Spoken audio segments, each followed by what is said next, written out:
Alright, yo, so I'm gonna jump right into it. A lot of people been asking how I got my gun rights back as a convicted felon, a violent convicted felon. As you know, '09, 2010, hit a little robbery, you feel me? Um, Fast forward 14 years later, I got put up on some game about the Ohio Revised Code 2923-14. That's ORC, Ohio Revised Code 2923-14.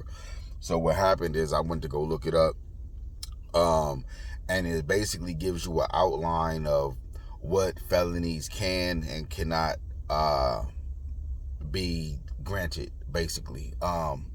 And it's not even 100% guarantee, but if you're going to live with a felony for the rest of your life, you might as well shoot your shot and try to get some of your freedoms back. You feel me? So with this, I ended up looking it up. Can't be nothing sexual. Can't be no domestic violences at all. No aggravated murders. No aggravated crimes. And maybe a couple of gun charges. And I know it can't be nothing with guns involved, or at least you can't be convicted of having a firearm in a commission of committing a crime.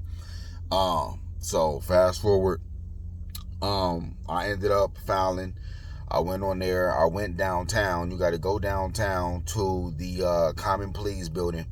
You walk in the front door, and you want to go to the civil desk, not criminal. You want to go to civil because what you're trying to file is a civil complaint. So you go in, you get your paperwork. Now, to get the application is free. To fill out to fill it out is free. Whether you want to use a lawyer or whether you want to do it yourself is on you.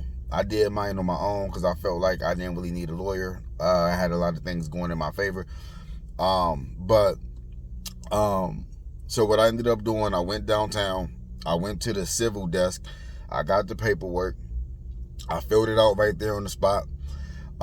There's one question in the middle of the page on the right hand side. It basically just asks you what was the terms of your probation, basically, and you was going to write down whatever your terms was. So if it was to pass drug tests and urine screens, if it was to maintain employment or enroll into some type of schooling or a trade school, you will write that down as whatever your terms of probation was or terms of your release.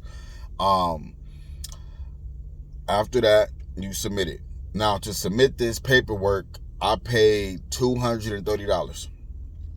Paid it to the lady at the desk. You can do cash, card, 100% up to you, whichever one you got on you. They accept both. From that day, I filed that. Between the day I filed and about 3.5 months, I got a court date. Went to court. It's usually one hearing. The first court date I went to, it got continued because I guess the prosecutor didn't have enough time, and the judge that I was going to was doing a murder trial at the time, so I had to get pushed back. So it got pushed back for a month. Now, keep in mind, when you are putting this in, when you submit this application, you are officially putting yourself under investigation. The prosecutor is going to look for everything to use against you to stop you from getting your gun rights back. Like for me, for example, I've been clean. You know what I'm saying? No, I ain't been involved with nothing. I don't got nothing else criminal on me. You feel me? But they pulled up a speeding ticket and a seatbelt violation, and the prosecutor tried to use that to go against me. I know it sound minor or whatever, but that is something that they could be like, okay, well, yeah, you're not fully abiding by the rules and regulations, so for that reason, I'm going to deny your application. So, the prosecutor is going to be looking for anything. So don't be going live and getting into no drama, none of that crazy stuff. You know what I'm saying? Just keep it low profile, be cool. Don't post nothing crazy on social media, because like I said, when you put this in and you submit this application, you are officially under investigation. Because the prosecutor going to try to stop you. So fast forward, right? Also, when you're submitting this, you can bring any type of documentation that you feel is beneficial to you when filing this. So if you've been out the way, you've been married, you went to school, you got a degree, any type of certification that you have. You started a business, bring all of that stuff with you so they can make copies of it and submit that into your application. That way the judge can see, like, okay, yeah, he has an LLC in this, he's been active in his community in this way, he's been doing this, he's been doing that, so it makes yourself look more favorable. So anyways, you pay the $230, wait for a court date. My court date came, judge talked to me. He like, he personally told me that I had the best application out of anybody he's ever seen, and I didn't even have a lawyer do my paperwork. Also, you can bring witnesses. If you got somebody to speak on your behalf, bring them through with you. Now, what I didn't know that caught me by surprise was whoever you bring with you, they're going to have to get on the stand. And they're going to have to vouch for, like, you being, like, you know what I'm saying, like a good person, an upstanding person. So I wasn't really prepared for that. I thought they would just stand up in the courtroom, make a little speech, say a couple little words on my behalf, and go from there.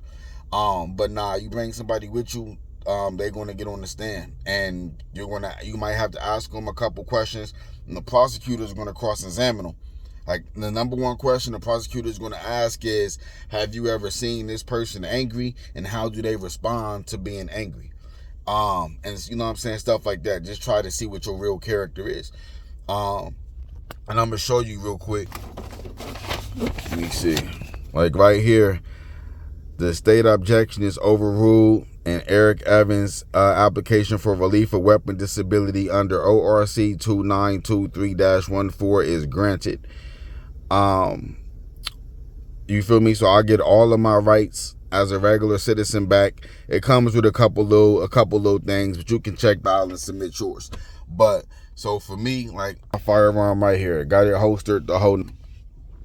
But another thing is, after you get your gun rights back, right? So a couple more things I didn't know.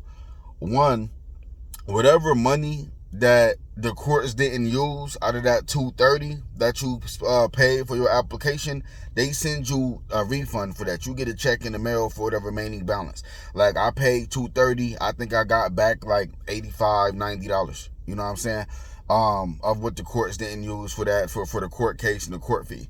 So that's one thing. Second thing is, after you get your gun rights back, in the state of Ohio, yes, you are allowed to carry a firearm, right? But you also have the federal regulations, like Vance's, like all of these gun stores, they are federally regulated. So under Fed law, you're technically not supposed to have one. But under state law, you can. So, for example, if you wanted to go to one of these gun ranges up here in the city, you might not be able to. But you can go to Deer Creek or Briar Rabbit out in Zanesville and things like that, because they are not federally regulated. They are state regulated. So by you being under the state, you are good.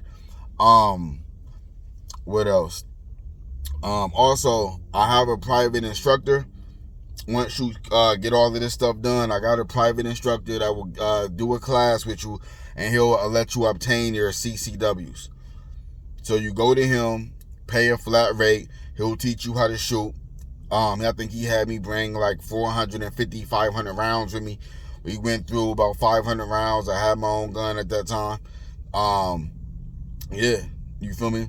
He'll give you the certificate. You go downtown, you submit it. And literally, I did that, and I submitted my CCW certification to the sheriff's office. And by the time I got on the freeway, they was calling me back and say it was ready for me to pick up. So literally, just that fast, I was able to get my CCW. So now I can, even though Ohio is an open carry where you don't technically need a carry permit, I just wanted, since I am still a felon, like I said, I didn't get my felony expunged. I did not get no pardons, none of that. I am still an active convicted felon. So when I got my paperwork, I leave my paperwork in the car with me. I got a couple copies. I got pictures of my paperwork in my phone. And then I got this CCW now. So I even got the card in my wallet saying that I'm able to not only carry a firearm, but also conceal it. So hope that answers y'all's questions. Like I said, it's Ohio Revised Code 2923-14. If you got any questions, tap in. I'm not a lawyer, but I can just tell you what I did for myself and what I made shake. Peace.